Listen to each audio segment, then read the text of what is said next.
Aloha, everyone. It's Wednesday, December 17th, 2025, and this is episode 618. I'm Jyunmi, and joining me today is Andy and Brian. We'll cover today's AI headlines and take a deeper look at what OpenAI is doing for AI in science. This is the Daily AI Show. Good morning, everybody. So let's start off with some news. Let's do a round robin. Andy, let's start off with your news story for today. Okay. You guys know that I'm a big fan of Notebook LM, and the leaders in the engineering team that built Notebook LM at Google left and formed their own startup called Hux. And that Hux is a audio assistant that synthesizes all the information from your email, your calendar, and everything else, and basically gives you a daily briefing, which is really, really useful. Well, it didn't take Google very long to see that, those guys, had a good idea. So they've just launched in labs a thing called CC, which is an email-based productivity tool that does essentially the same thing, but in email. So basically, let me read to you what they say. It's, this will save time for users. It's an experiment, but you should, sign up for the wait list, which I did this morning. It's powered by Gemini. It connects with your account. So you have Gmail, Google Drive, and Google Calendar all, being looked at by CC. And it provides you with a daily brief via email. So this is a little different delivery mechanism, but it does that thing. And it's basically your day ahead email, as they call it. And that's what Hux does, but Hux does it in a beautiful voice interface. So I still prefer Hux based on the description, but I haven't tried the CC Labs email daily brief version. But what's interesting when you get the integration that's done by Google is you can also reply to or email CC at any time with requests. So you can't voice connect to it, but that's coming. You got to believe in the future.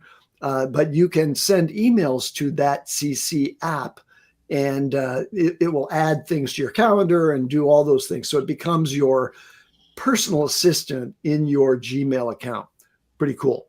It's right now only available to AI Pro and Ultra users in the US.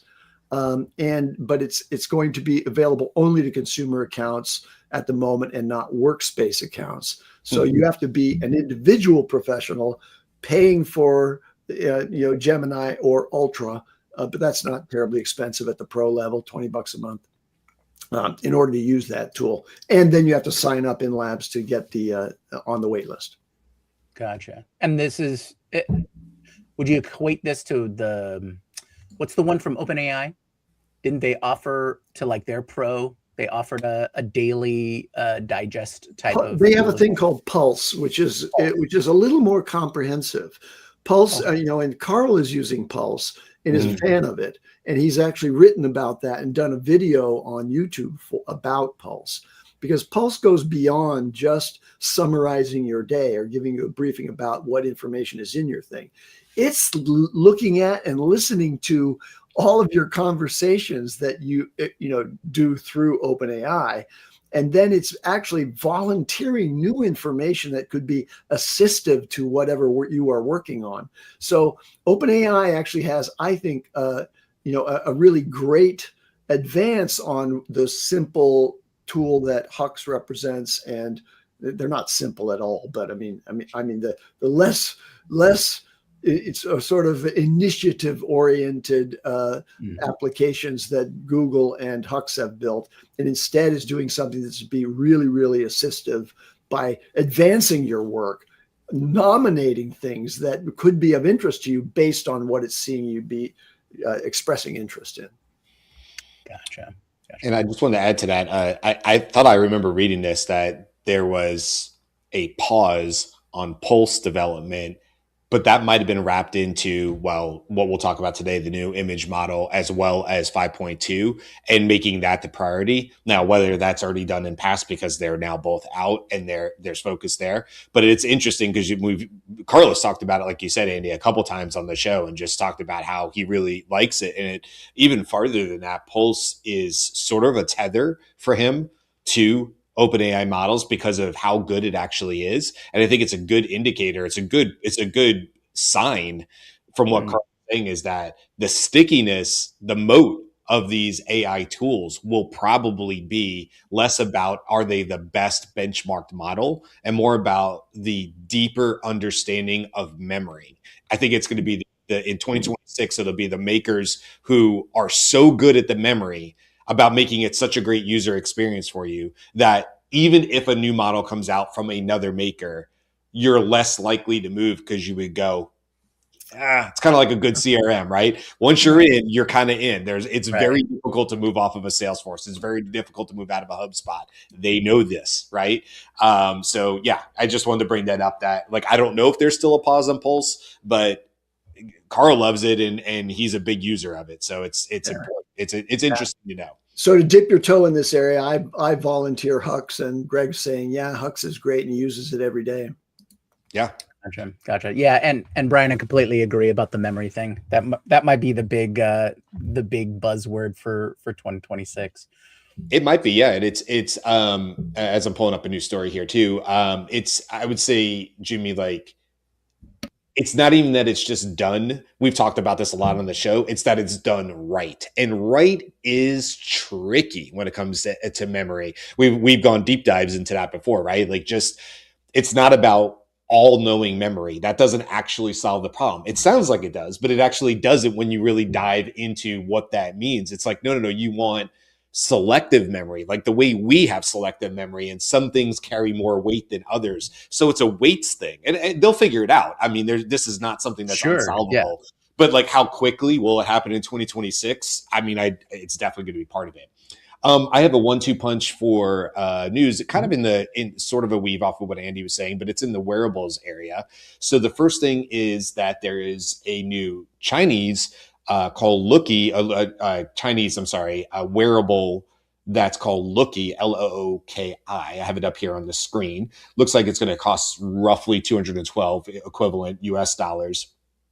And if we look at the little image here, I don't know, it looks like, I guess, some of the other wearables. We've certainly seen this where it's, the idea is that it's hands-free, it's always recording, it's paired with AI-driven content organization.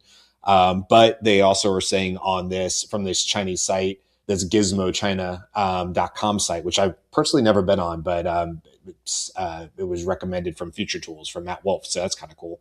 The L1 automatically records daily life while prioritizing user privacy. All data is stored locally by default, and content is uploaded to the cloud only after the user grants permission. The device supports AI-generated vlogs, AI-powered smart search, and so-called personal life insights through Looky AI, which aim to help users better understand patterns in their daily routines over time. So this is, this is another device that will be interesting because it's certainly not trying to hide itself. If you're hanging this around your neck, you're saying, I'm using this device, right? You're kind of putting it out there in the world. And so we will see. We'll see if these things kind of catch fire, maybe in other countries. Maybe in China, this will be something that more people use. I think there's a lot of skepticism about devices like this.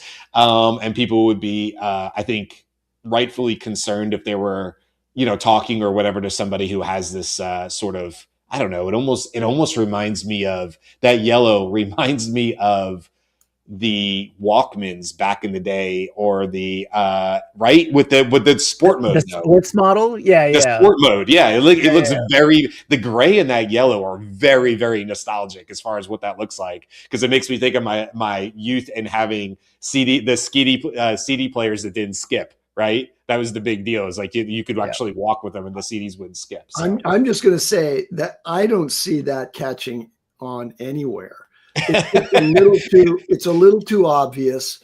and people don't like being recorded. Yeah. And there's been a lot of blowback, even about Ray-Ban Meta glasses. I saw something in a news thing that said Well, that I'm some glad you places brought it up. actually prohibited use of Ray-Ban Meta glasses in their environment or something. By the way, here's a Chinese company that's putting out a pendant model that is exactly what Limitless was. And Meta purchased Limitless and then killed the pendant, said, no, that's not going to work. Yeah. So they're moving instead towards other types of wearables that are more discreet. So yeah, go ahead on the Meta AI glasses. Yeah, you know what? And actually, I'll just let me swing back to this. Maybe this does catch on in China where it would in the United States, because I'm not going to speak by any means for Chinese culture, but I do know from just watching YouTube videos and stuff like that, culture in general is much more at ease with the idea of monitoring and cameras. It's probably more true. Part of their life. And so this may not be something that really causes anybody any concern. They're like, if you're walking around China and you know you're on cameras all the time, if that's just part of the society over there, and somebody has this pendant on, do you even look twice? You're like, whatever, I don't know. I'm always, anything I say out in the public is probably being recorded. I mean, imagine if I approached that woman in the thing to have a conversation, and she's got right up by her neck, she's got this yellow thing. Yeah. You know, there's a safety element to that, I think. If you're being recorded, so be nice. Right. I think that's helpful, but I just think it's socially off-putting in many ways. I think they need to have every Starbucks barista needs to have one of those around their neck, just so people are decent human beings. To people when they're ordering their constant monitoring so that everyone is chill. Pretty much. I mean, right. I'm going to open up a coffee shop and it's going to be AI forward, and my thing is that you're always being recorded at the camera. Be nice or we'll turn you into a meme or a viral video. And just don't come into my coffee shop if you're just a poor human being. Don't do it, because we will expose you. Yeah. Well, I mean, this actually speaks, like Andy was saying, there's a privacy issue or whatnot. As soon as any of these devices become mainstream, you're definitely going to see the counterpoint where someone's going to have the privacy version. Right. So there's just going to be this communication bit where the devices are like, are you set to be okay? Yes. Okay, cool. Now you will record each other. Yeah. Or the other device will just be like, oh, I'm just monitoring any signal. And if I see if I recognize the glasses signal, I'm just gonna be like, nope. So almost like near field communication, right? NFC. Yeah, it's almost like two phones having NFC, right? Like you get close enough proximity to somebody else and it just shuts down. It's like, no, I'm not doing this. Yeah, exactly. Or so I'm sure there'll be that offering as well. It'll be Meta glasses, and the Meta glasses will be talking into your ear, going, "Hey, FYI, there are devices around you that are always recording." It's giving you play-by-play of your environment and saying you should be careful in this in Brian's coffee shop because they're recording everything. That's their shtick. That's what they're doing. Right. The quick update here on the Meta glasses is two things: conversation focus and Spotify integration. It says and more, but let's just talk really quick about those two. Helping filter out noise with conversation focus. I do not have Meta glasses, but I will tell you something that it's actually not a problem. It's like I've always joked and said, no, it's my super hearing that's a problem. I have if I'm in a noisy environment and my wife is across the table in a noisy restaurant, I can hear her and every other table at about the same volume. I don't do really well with being able to hone in, and it can actually give me headaches and stuff. And it's enough of an issue that we don't really go to like super noisy places because it just all sounds the same to me. Now the nice part is I can hear people farther away and stuff, but I have a hard time focusing. And so I've actually tried out devices long before AI that helped with that. There was like earbuds at one point, well before the iPods and stuff, that were basically a hearing aid, but the idea was that it helped you focus. And it basically backed out like background noise. Like it was noise cancellation before that was really a big thing, in your Bose headphones. So the idea that glasses might be helping out with that. I mean, it's open ear, obviously, as you're seeing here. So how that works to help you focus, I'm not quite sure. It might just be amplifying whatever I'm looking at, which honestly, kind of nice. I would like this. I don't know if I'm going to wear these glasses across the table for my wife just because at dinner, but if it was a device and it allowed me to have a nicer conversation with the people that I'm at the table with without that rush of all the other information, that would be nice. The other part that they had was with Spotify, where it could play music based on what you're looking at. I don't know. This sounds like a gimmick to me. I mean, it's not that I wouldn't try it or play with it, but like, I don't know how much I need that. But I guess if I was out at a nice picnic or something, and I was like, give me the music that's the soundtrack to this location, and it did it well enough, I guess I wouldn't be mad, but I would actually rather it be connected to Suno. And I'd be like, make me a song about the environment I'm in and play me that soundtrack. As y'all know, I'm on a big Suno kick lately. So anyway, 2 wearables, one from the Chinese company, what was it called? Looky, Looki, and then Meta continuing to make improvements to their Meta glasses and what they can do, which I actually think is kind of cool. I would buy a pair of Metas. I would at this point. Gotcha. Yeah, the Spotify things is interesting. Maybe we'll see a resurgence in everyone having their own theme song. Let me just say, in response to your endorsement of Meta's glasses, I toyed with the idea of getting them this year, but Google's coming out with theirs next year. Yeah. And the problem with Meta is you're locked into Meta AI. Like you can't use Meta glasses with Gemini or OpenAI or anything like that. My guess is that the Google glasses will be more versatile, and I'm just going to wait that short period of time and see what the feature set is. Gotcha. It's a good point, actually. Yeah. I agree with you. Oh my goodness! I'm sure there'll be some AI platform agnostic versions and things like that coming out. Yeah, there's only one right now, and it's a no-name one that you've never heard of before. But I got the holiday glasses, and I found how limiting it was for those glasses to only work with that company's AI, and how constrained the display was in response because of the absence of voice. I started to look into it, and so that's what led me to the decision to wait for the Google release. You know what? Honestly, you have a valid point, Andy, and you're right. I would not buy the Meta glasses until I saw what the Google release was. That's a valid point, because I would much prefer have Gemini 3 Pro in my ear. Having said that, I believe you'd be very happy with the Meta glasses, as many people are.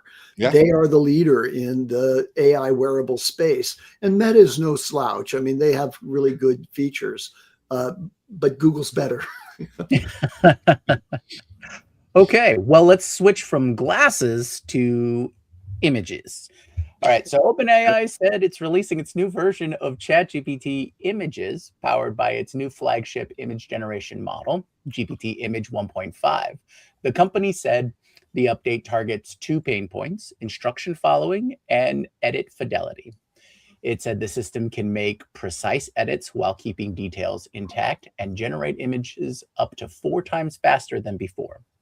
OpenAI also added a dedicated images tab inside ChatGPT, aiming to move image work from one-off prompts into more repeatable workflows. Image generation is already a crowded space, with rivals pushing higher photorealism and faster iteration cycles. So OpenAI's differentiator here is positioning. It framed the release as a practical creative studio for everyday edits and enterprise use, not just novelty art. Flagship model means the company's best available model. The core product bet is that the tighter edit controls and faster turnaround will put more creation work into ChatGPT itself, rather than standalone design tools, and it raises a practical question for teams. So why does this matter? Whether image edits become Audible brand safe and reliable enough to sit inside real production pipelines, which kind of goes to the recent deal with Disney. So, Brian, you said before the show that you got some hands-on with the image editing. What do you have to show us? Well, first of all, I just want to say, I was saying before we went live that I miss being on shows. Jimmy, you've been just been doing Wednesday shows for the time being, and I've been missing a lot of Wednesday shows, so I don't get to be on with you. But I love when you slip into your like announcer voice. You slip in and out of it. Like as you were reading that blurb there, like there was a little bit of that, and then you came back out of it, and it just made me smile. So I just want to say, like, I appreciated that, even if you didn't mean to do it. Yeah, the images thing. So, look, I think they're taking a page from what they sort of learned with their Sora, release and putting that in an app. I would not be surprised to see images show up in its own standalone app. That kind of would make sense to me, but it's in ChatGPT. And I haven't had a ton of time to do it. I've looked at some stuff that Nate Jones had put out. He was mostly focusing on head to head against, obviously, everybody's going to look at it against Nano Banana, as well as for its ability to like do graphs and charts. I have not played with that side of it yet, but that is a very good use case. But this is what it looks like. And so I just picked a few of them here, and I'll show you a few. Basically anything that's to the left here. This one was before images came out because I use it a lot of times to do the comics for the newsletter. But I'll just click through a couple of these. Oh, I guess it's not going to show you.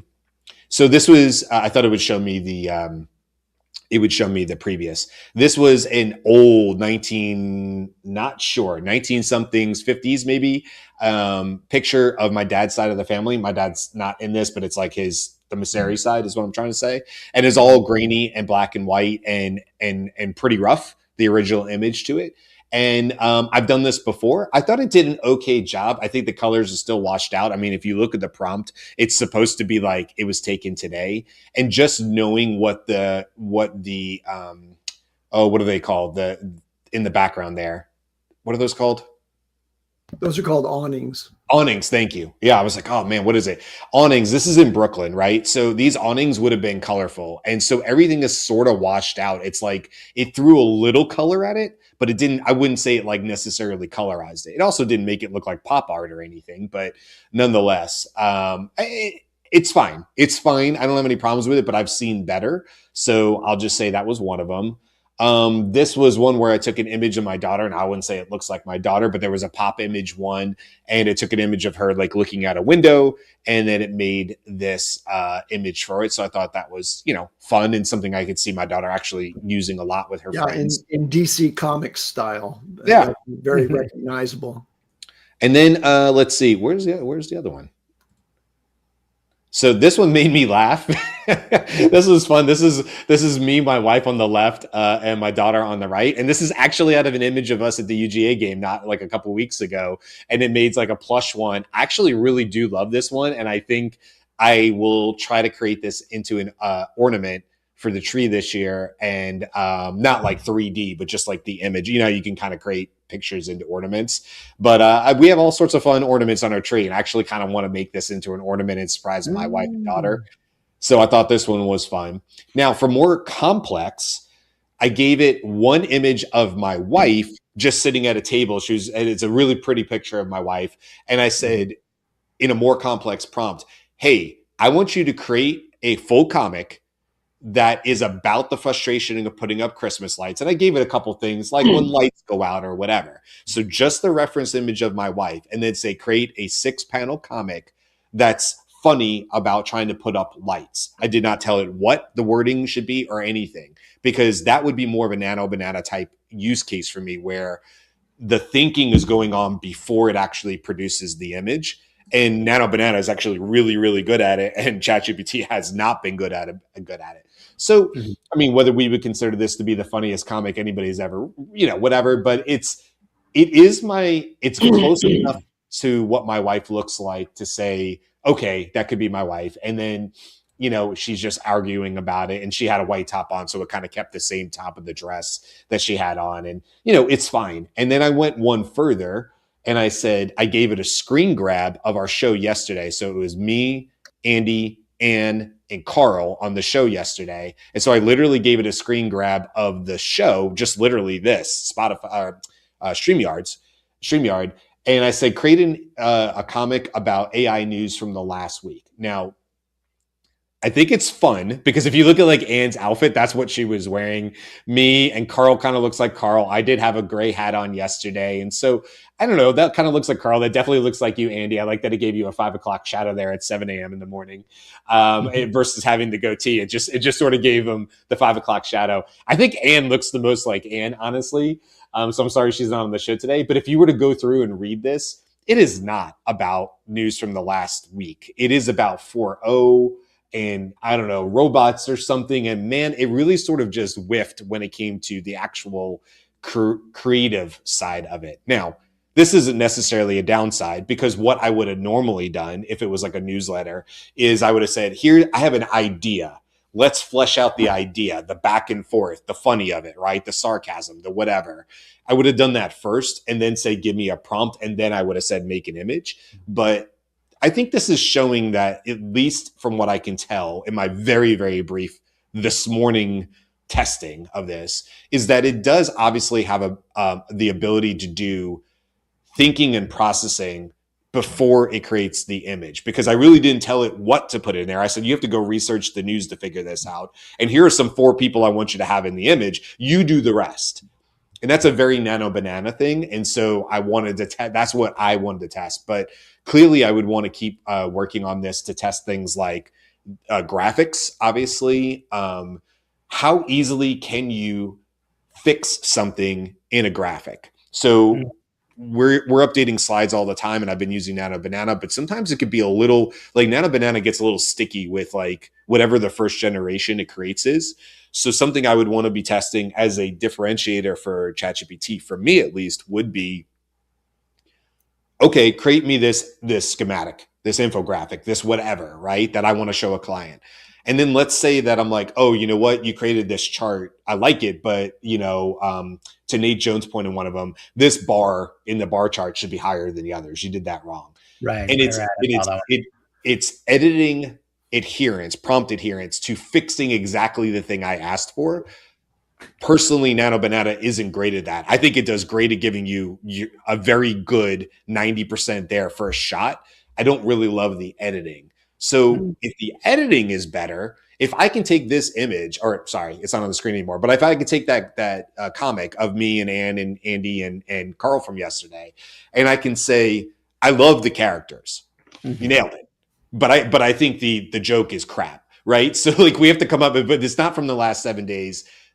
Do it again, and it adheres to that and doesn't mess with what I did like. That actually would be. That's their primary claim about this image generator. Okay, I'm going to try it. What we're talking about here is GPT image 1.5. And this is, let me just read the claim, which is, now you can iterate directly on images, shift styles, refine details without ever regenerating the whole thing. So it's not going to make regeneration errors when you try to make a modification to the thing. It's going to go very specifically to the elements or components of that image that you are addressing in the subsequent chat and make those edits. Now, that's great. And you're right. That's going to be a key feature if you're going to be building visuals that are going to support, your reports or, just even the fun things that you were doing. But where, image 1.5 fell down compared to Nano Banana is in adherence to the logic and the smarts that are in the associated model, Gemini in this case, or ChatGPT 5.2 in the case of OpenAI and image 1.5. So image 1.5, you saw, all of us have seen the side-by-side comparison that Nate Jones put out. Image 1.5 failed on a waterfall chart by, making the waterfall all one direction.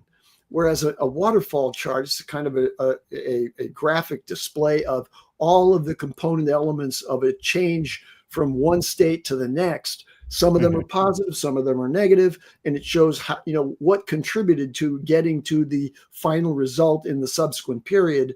Well, Gemini Nano Banana combination nailed it, and Gemini and image 1.5 from OpenAI made the starting point which was supposed to be low at 4.2 million, it made it as high or higher than the 5.3 million at the end, and everything was going down. So it was all wacky. And that says to me that there isn't in OpenAI yet a tight integration between the logic that's being, supported by the LLM and the image generation component, which is trying to reference that and then deliver something. Whereas on the Gemini Nano Banana side, you're getting much, much tighter integration between those two. Well, I think that is a great point, Andy. And to Garrett's comment, do we do a head-to-head? So Brian, I think in the community, you should do a head-to-head between the different models of Nano Banana and GPT image and see if what kind of data and results we can get from that. I will say, I know we want to move on to other stuff. I am like actively testing this, exactly what you said. Weirdly, like all I said was, I love the characters, but I don't like the joke. It doesn't seem like you actually pulled AI news from the last 7 days. Fix it with this in mind. That was my whole prompt. So it didn't. It gave me top AI news from the last 7 days as a normal ChatGPT. I was like, okay. And then I was like, okay, make this a comic about, one of them was about image 1.5. I was like, okay, make a meta comic about the images, right? About waterfall charts failing, because that's what Andy was literally talking about live. So then it wrote me the 6-panel revised comic concept first. And then I was like, okay, but like, but again, this would have been my process, but like, where is the comic? And I will tell you, this is just me going from the editing of the image. It's creating the new image now. It has totally lost track of the characters. Like irrelevant to like, so I did an edit directly off that image and said, this is what's wrong with it. And it took me down a whole other path, and I'm watching it recreate. It's making it a comic now, but it has 3 people in it who look nothing like us. And I don't know. Let's see if it's even a good comic here. Let's see. It is about the revenue flowing uphill. So it is wrong.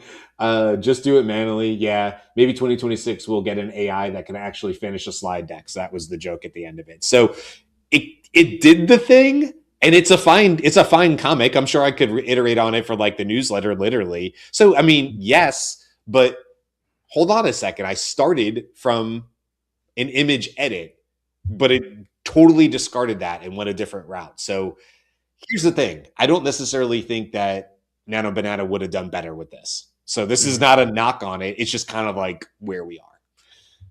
Gotcha. Hey, and Carl's just joined us. How you doing, Karl? What's going on, guys? Your perfect timing, as always. We were just about to move on to a new news item. You got something for us? I do. And I wanted to, where was it? So okay. Have you talked about the Gartner report that was mentioned on the Paul Reitzer podcast? Have you talked about that yet? Not today, but Andy talked about Gartner the other day, right, Andy? Oh, did you talk about that? I'm not sure I did. Go ahead, Karl. Tell us about it again. If you didn't, so the report was sorry, not Gartner. It was a Gallup study, and I wanted to bring it up because it is okay. Let's see. Boop. It's worth, yes. Okay. So can you see it? Or who's bringing in that? Oh, I'm sorry. I can do that. There you go. Oh. Go ahead, Jimmy. No, you first. You got it. That is, by the way, that is a Canadian problem. When you open the door, both of you are trying to open the door to let each other in. So it's awkward. So you're trying to open, the other person's open. You first. It's like, no, it's you first. You first to open the door to it's a very Canadian. It's actually really cool. Anyway, so I thought this was really neat because Paul and Mike were talking about it. And the first thing is here, this is 2025 Q2 Q3. And so they were saying how, like, okay, in 2025 Q2, so this is how in US workers, how often do you use AI in your role? So daily, weekly, few times a week, few times a month, few times a year, once a year, so on. So the few so this one is daily. So it's only gone up from Q2 2024 to it's only gone up 4% daily, which is very interesting. Now, a few times or more a week, still only going up not that much. This is the biggest jump, a few times a year. Like, I was like, okay, well, that's fine. It's just I thought this chart right here was very interesting, which does match. It still boggles my mind when we go into meetings and we ask these questions. How many, mind you, when I say how many people use AI daily, everyone puts their hand up. But when I say how many of you pay for it, most of the people put their hand down. And I said, do you reasoning? No one knows reasoning. Do you use custom GPTs? No one knows that. So it's a significant decrease. So I just thought this was really neat in terms of using it daily. It's not very much. Use it a few times a week or more. It's like the jump isn't as big as, like, all those other studies. This one I think is more useful because I think this was like 20,000 people versus the Microsoft, the Deloitte, the McKinsey. I'm like, that's probably your clients, which is a skewed piece anyway. So I thought this was an interesting news piece. And how far back is this comparison? Is it so this was December 14th. How far back? Yeah. Is this comparison from like 6 months ago, 12 months ago? Well, based on their data, like all the way. So I think they upped it again. So 2025 Q2 to Q3, there was more significant jump. You could see that though. Higher jump than here. So maybe it is a higher uptick as we get into 2026. Gotcha. Yeah, I do like the cross section of 20,000. That's surveying more or testing more is definitely going to give you far more accurate numbers. And I thought this one was interesting too. Employees often use AI to consolidate information, generate ideas. So we always, when we present, we talk about this gap between people who use AI frequently and those who don't. And then another gap we're seeing is those who use AI frequently and those who use to its full capabilities. Consolidate, generate learn new things, automate basic tasks, identify problems. Like, it's still super basic.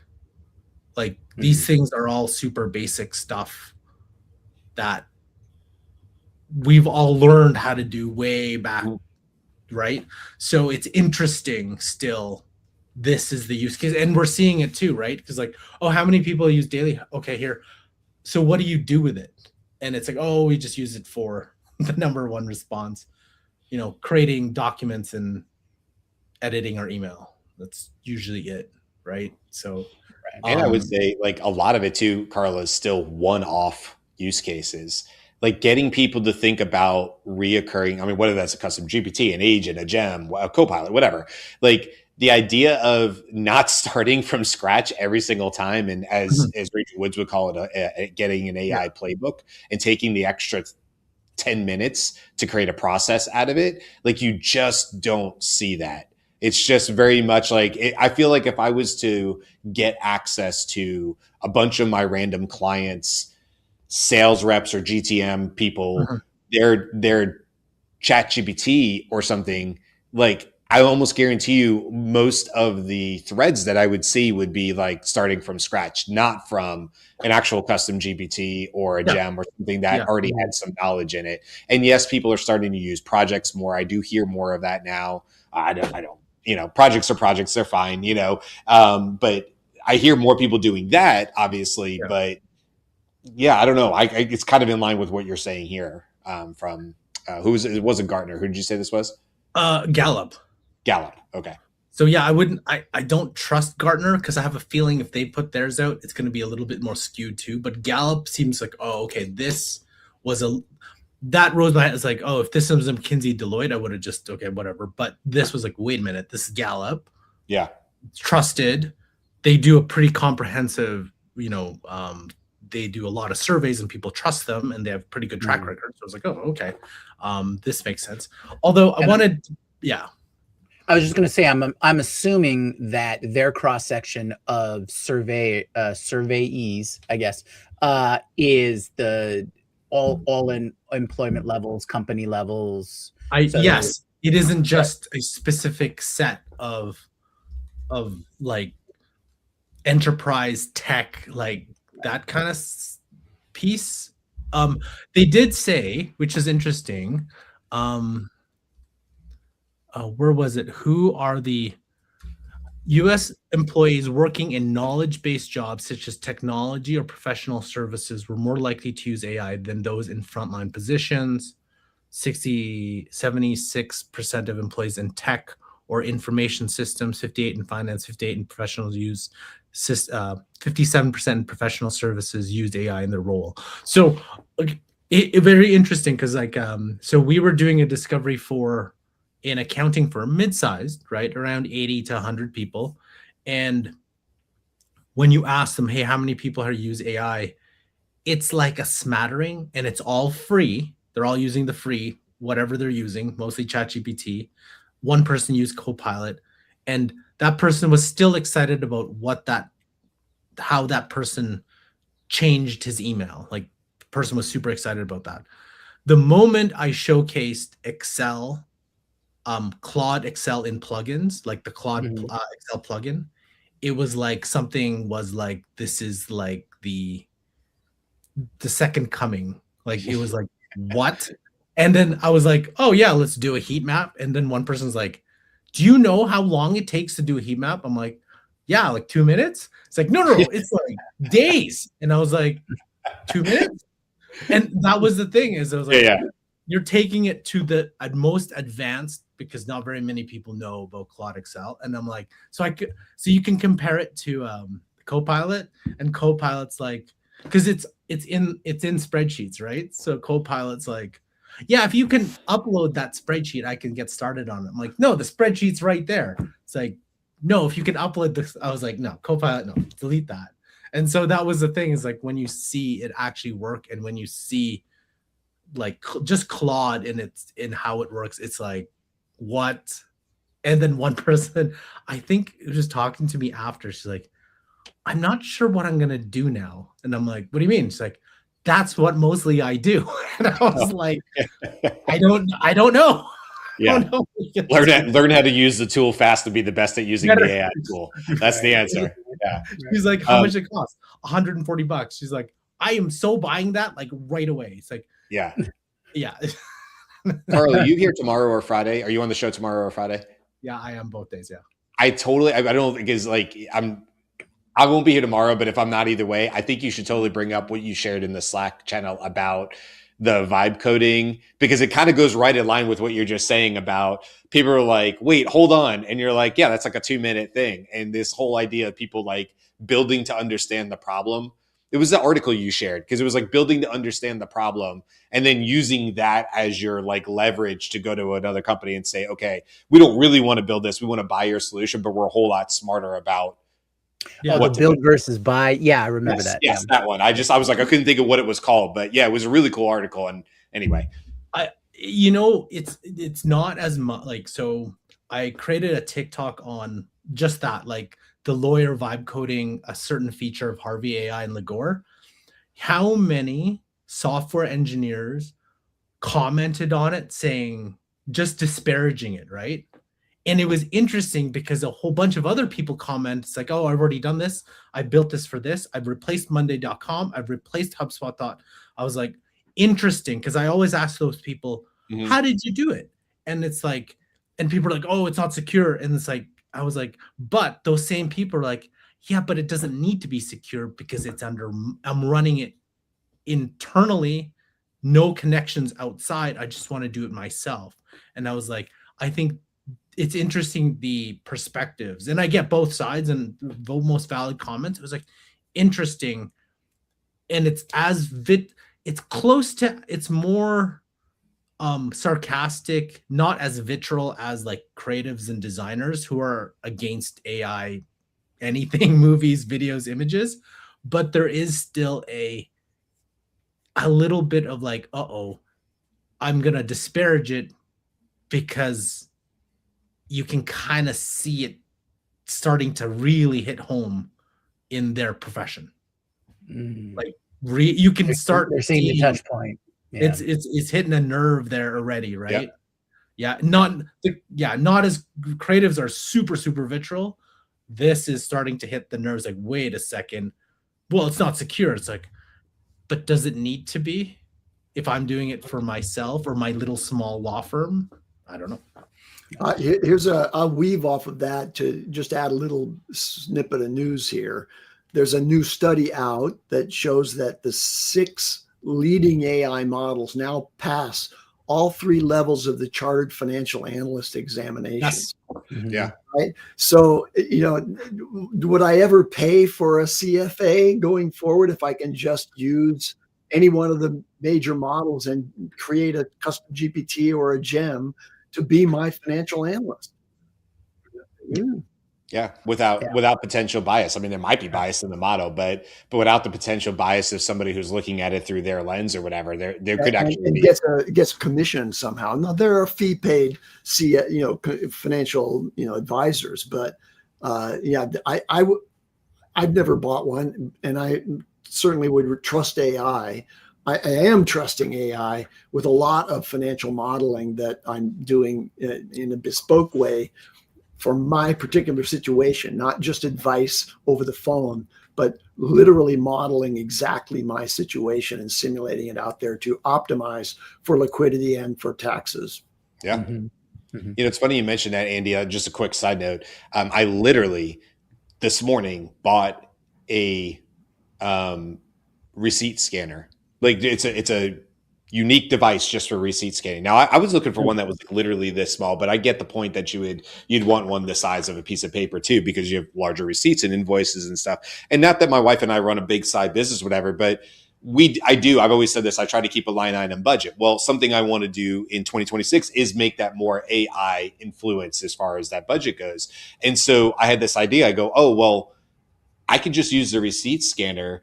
All the images can go into a folder. If they go all into a folder, I can just use N8N to extract the right information out of that, separate out those receipts from the right vendor, like Publix or wherever I might have been shopping that day, and accurately put it directly into the Google, because I just use Google Sheets as far as my budget.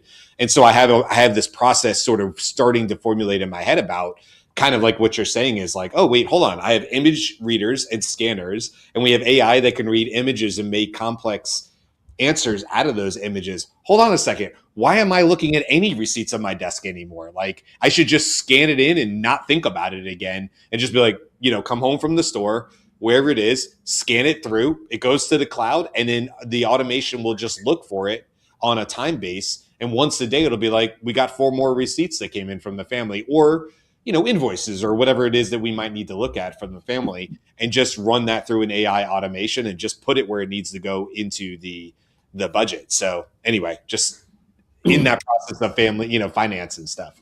Right. Yeah, I am personally getting tired of having to look at receipts just to try to figure out whether it's in this year or not, because they stack up, Yeah. So a scanner and or your phone camera, would be great if you could just kind of create a workflow that gets those things in, and the OCR that's built into these models figures all those details out, captures every single one of those details. I'm going cross-eyed sometimes trying to see an old Home Depot receipt that's faded away. They don't have permanent ink on them. So if you wait too long, you can't see when it was. Yeah. I almost like that better than I can't figure out how much I just spent at Lowe's. I'm like, I don't know. It must have been $20, babe. Must have been $20. And she's like, I think there's another zero there. I'm like, Nope. I said this year I'd only spent $20 on new Christmas stuff. Well, before we move on, was there any other news story that you wanted to make sure we covered? One big one, only because I do have one big one that I want to share because I think it is pretty impressive. And this is from Kling. Wait, hold on. Let me go back so I can read what it says. Kling AI voice control features now live in Kling Video 2.6 update. I think this is a big deal. And man, did they knock it out of the park with this video. So I'm going to try. I haven't had a ton of luck with trying to share videos, but let me see if I can get this to work really quick. Can you hear it? Yeah.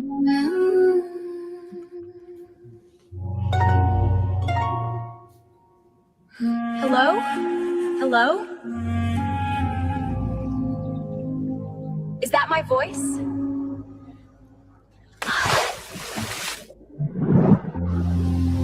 This one feels soft. This one feels powerful.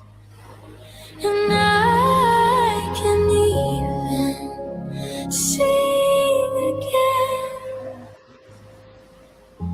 Give me any voice. I'll keep it perfectly. I have my voice back, and now I have all of them. Wow. Nice. They nailed it with that video. I like really, really well done on that. Oh, sorry. There we go. Here we go. Come back. I think they really nailed it on that. What a great little promo for going in and using Kling with the different voices. I'm excited to try that out.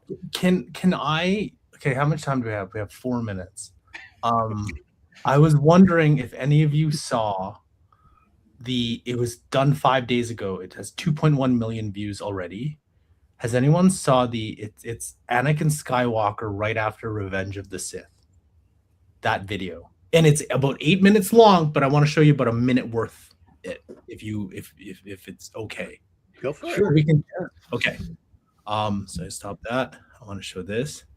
So again, this is when everything that we talked about this week, the Disney deal, what you just showed, Brian, what Kling is doing, what O1 is doing, I thought this is what I'm hoping what is going to be streamed on Disney Plus. Okay. Jimmy, you're going to bring it up. I'm not touching it. How are your injuries feeling today? Painful. Would you like me to administer an anesthetic? No. Vector regeneration is progressing within expected parameters, my lord. Dermal tissue is stabilizing, though extensive scarring remains. Your vocal cords, however, judging by your phonation, they are still severely damaged. Vital signs remain stable, initiating necrotic tissue removal.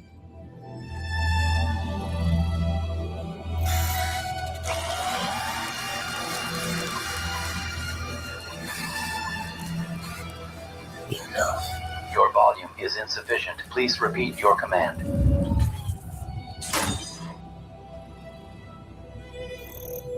I said enough. We are done here. Understood, Lord Vader. We will resume the examination at a later time.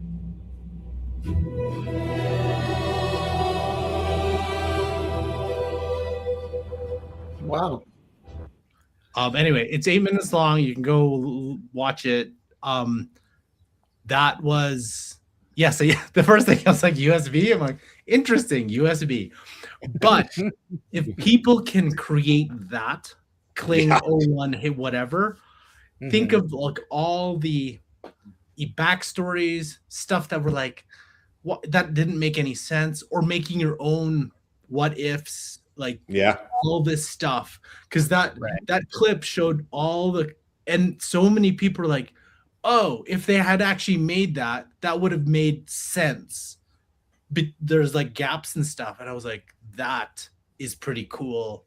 And how you can build that. And just the consistency of Anakin Skywalker, Darth Vader.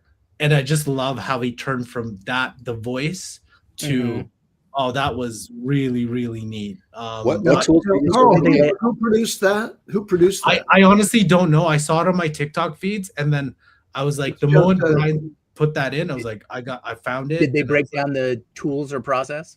What has no, not at all. Not at all. Okay. But if that was created, we all have access to the same tools in some form or fashion.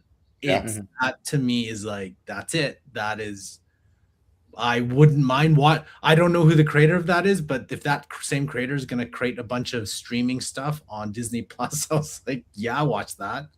Yeah. Yeah, you know, this is what I've been saying the whole time. I love this idea, and I understand the disruption it's having. I do. Like I said, I have friends in the industry, but man, do I love the idea of the old kids running through the neighborhood with a Super 8, Super V8, no, not V8, Super 8 camera, or just back when I wasn't using like the Super 8s, but like just, the handheld camcorders running through the yard or the woods, making,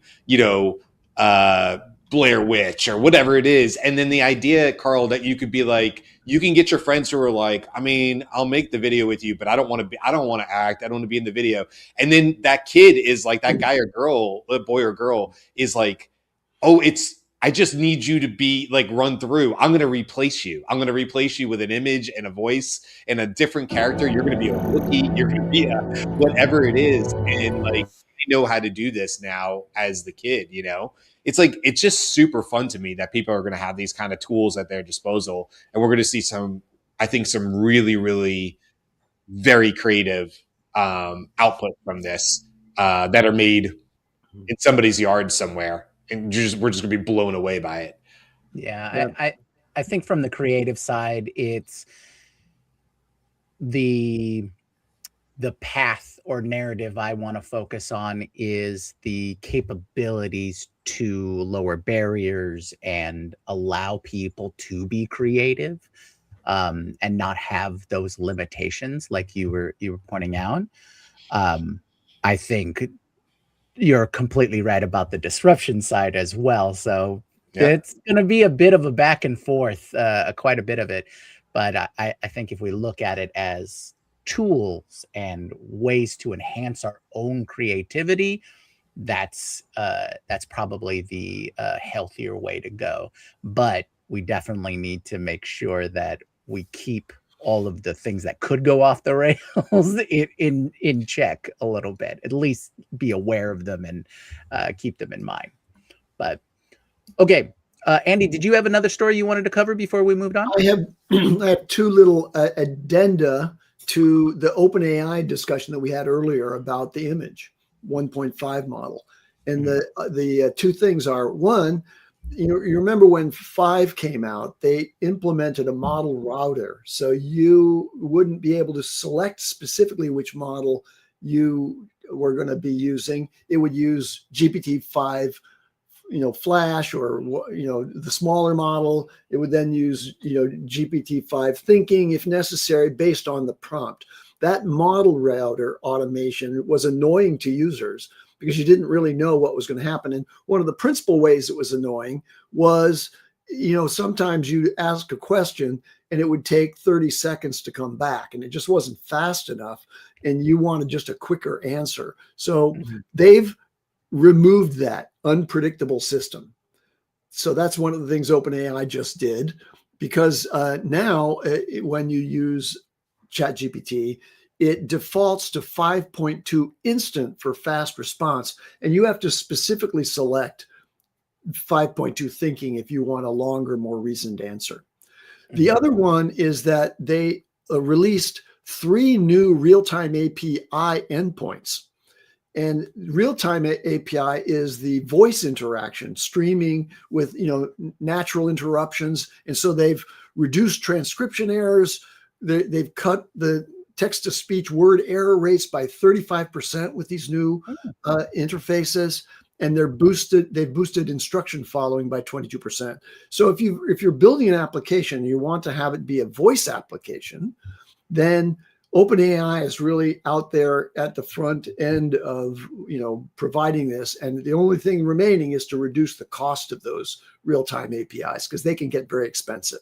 If you're producing an application, you want to enable voice interaction for your users, that can tick up in dollars, per user. So you're really, it's not open to a sort of a freemium kind of model. Okay. Unless Karl, you want to cover anything else, I'm going to move on to our next segment. All right. Next segment, I thought we're out of time. Well, I got one last thing. I got to do my AI and science story. Good. Before I move on, I just want to thank everybody for joining us in chat. And if you do want to continue the conversation after the show, please join our community at thedailyAIshowcommunity.com. Okay, so the AI and science story for today is when AI starts iterating in the wet lab. All right. So OpenAI published results from a collaboration with Red Queen Bio, which OpenAI describes as a biosecurity startup. They say GPT-5 improved a standard molecular cloning workflow by 79x in their controlled lab setup.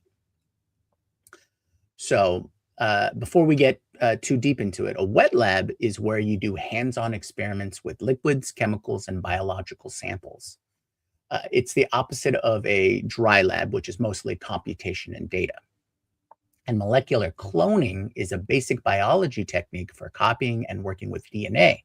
It's foundational for lots of biotech work because it's often how you build or test generic parts before you do bigger experiments. Now, here's the key detail. OpenAI says GPT-5 wasn't physically doing lab work. Humans still did the bench steps. The model's role was to reason about the protocol, purpose changes, to look at the result and propose the next step of changes. That loop repeated over multiple rounds. So it's less that AI replaces scientists and more that AI joins the iteration cycle. That matters because biology is famously limited by iteration speed. You do an experiment, you wait, you measure, you troubleshoot, and then you try again. So they're saying 79x. So they define that claim as for the same fixed amount of input DNA, they got 70 times more sequence verified clones than the baseline protocol.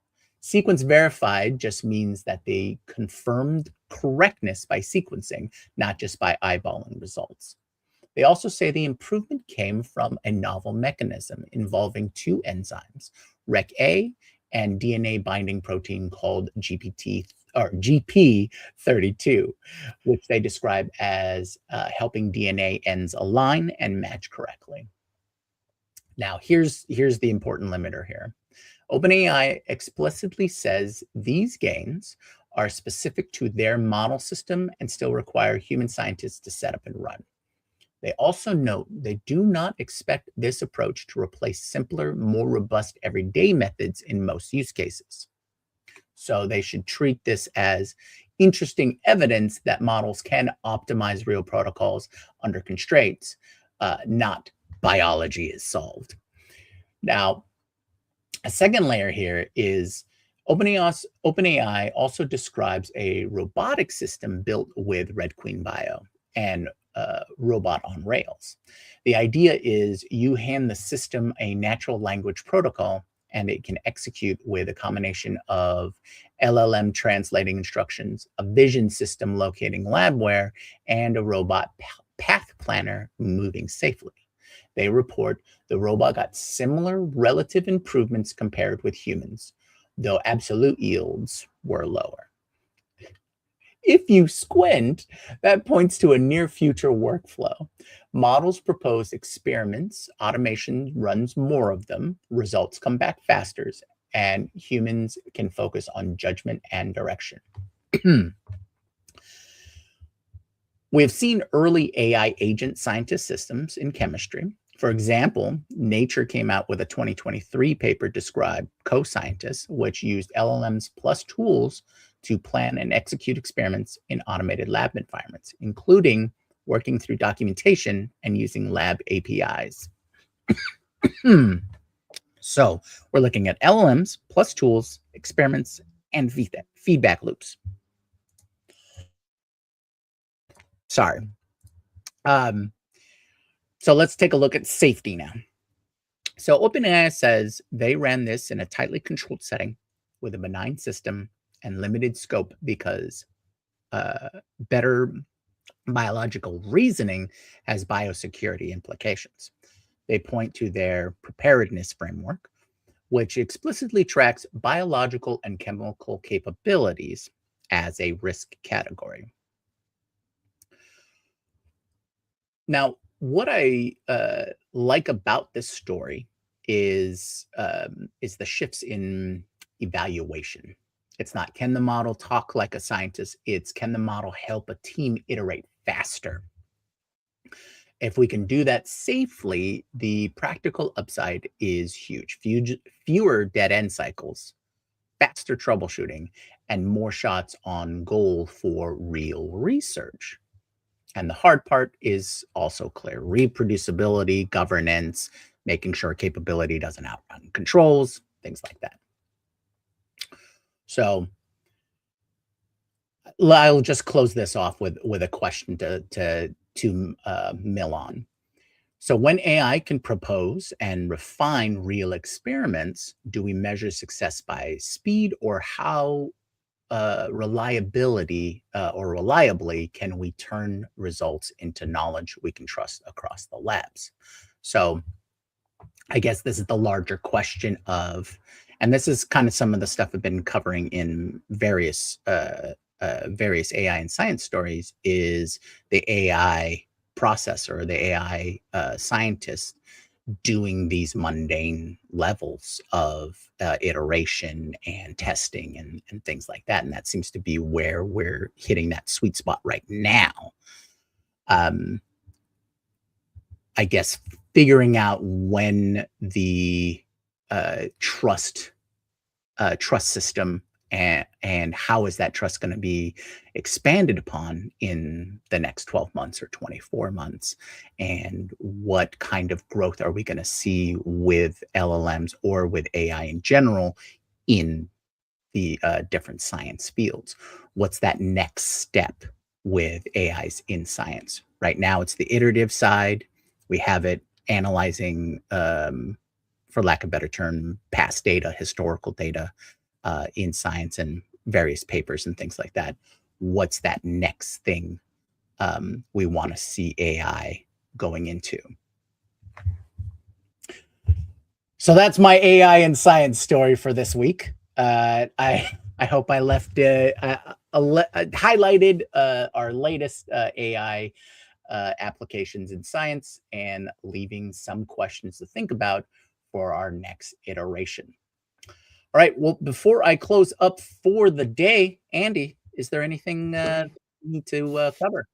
Well, I have a science tidbit to add here. It'll only take 30 seconds. Researchers at IBM successfully ran quantum language models on IBM quantum processors.